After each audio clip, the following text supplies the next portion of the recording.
कमज़ोर ना हो जाए। आज जो जीडीपी है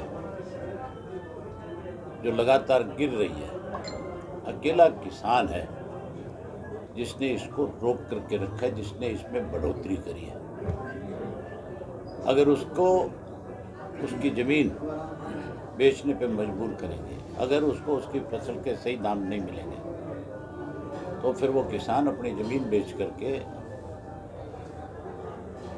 फिर इस सरकार के खिलाफ बड़ी लड़ाई लड़ेगा।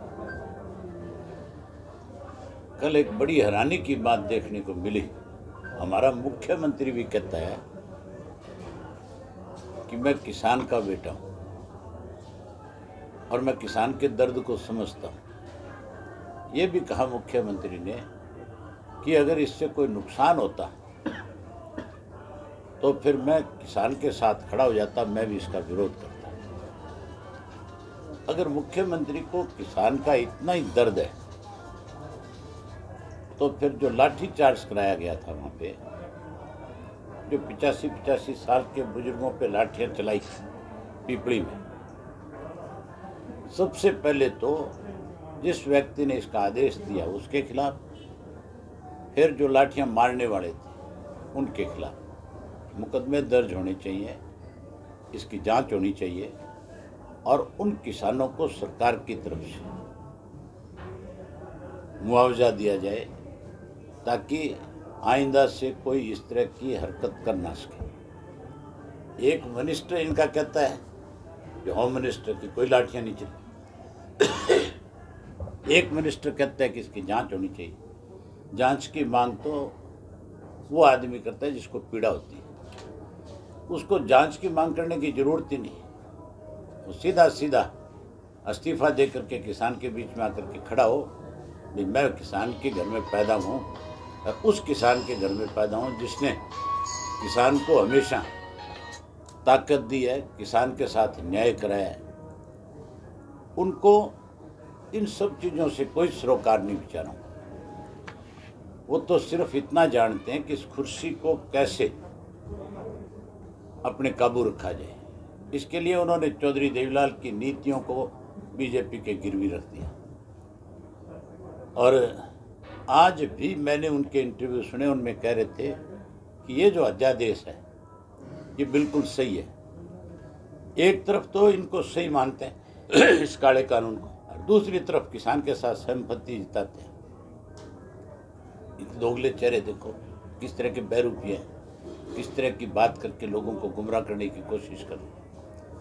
इस चुनाव में लोग इस बात को लेकर के बीजेपी को और इन बेरूपियों को बड़ा सबक सिखाने का काम करेगी। जहाँ तक कांग्रेस का सवाल है, मनमोहन सिंह जब इस देश के प्रधानमंत्री थे, आप भूपेंद्र सिंह हुड्डा जी जब आपसे मिले या कोई और कांग्रेस का नेता मिले तो आप उनसे ये पूछना जरूर कि क्या ये कानून आप बिल के रूप में उस वक्त में नहीं लेकर के आए थे जब आपकी सरकार थी, और जब लोकसभा में, राज्यसभा में, सब जगह आपको इस विरोध का सामना करना पड़ा, तब आपने उस बिल को वापस लिया था, ना कि उसको टेबल किया था।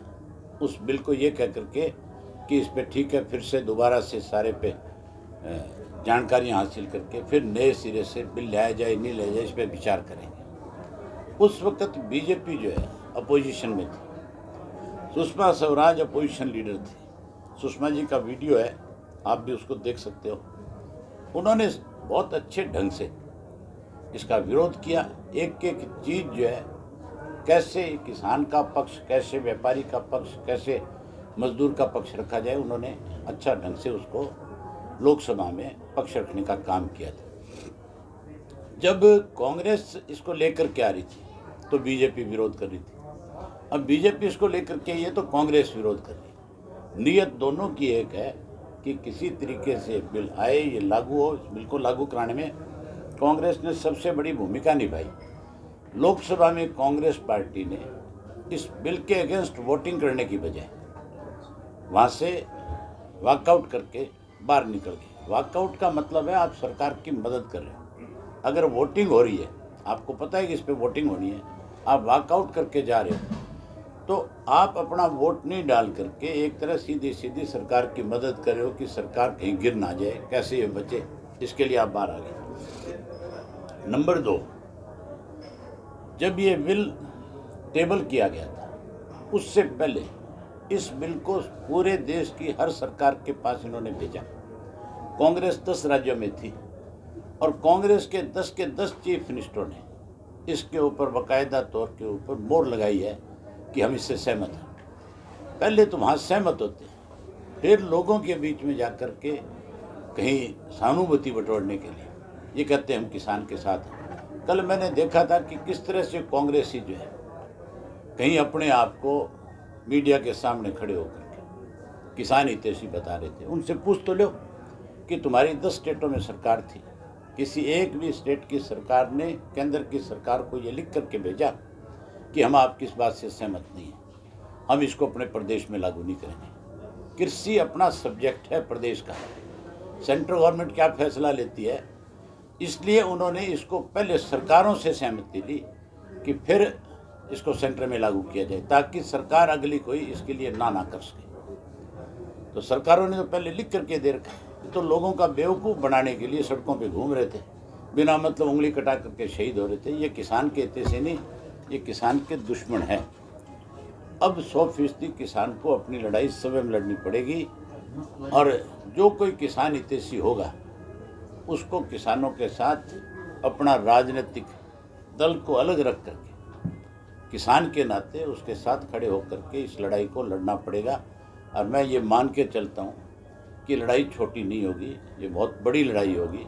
इस लड़ाई में केंद्र की सरकार को भी और प्रदेशों की जो सरकारें हैं उनको भी उसके आगे घुटने टेकने पड़ेंगे। ये बिल वापस होगा, ये बिल लागू नहीं हो सकता।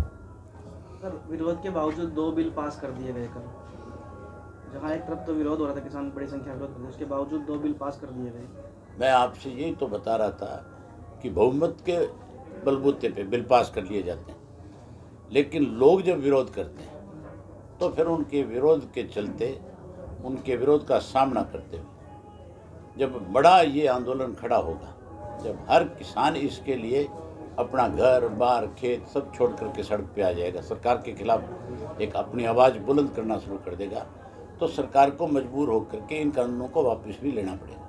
गृह मंत्री का एक बयान आया है, जिन्होंने कल रोड जाम किया था, उन्हें कल मुकदमे दर्ज करने के आदेश जारी किए। क्या किया? मुकदमे दर्ज करने के आदेश जारी किए, जिन्होंने हाईवे जाम किया, अनिल विज। तो फिर ये किसान हितैषी क्यों बन रहे, फिर ये झूठ क्यों बोलते हैं? एक तरफ तो कहता है, मुख्यमंत्री भी कहता है कि मैं किसानों का हमदर्द हूँ, दूसरी तरफ पर्चे दर्ज करवाता है। पर्चे दर्ज तो करे एक बार।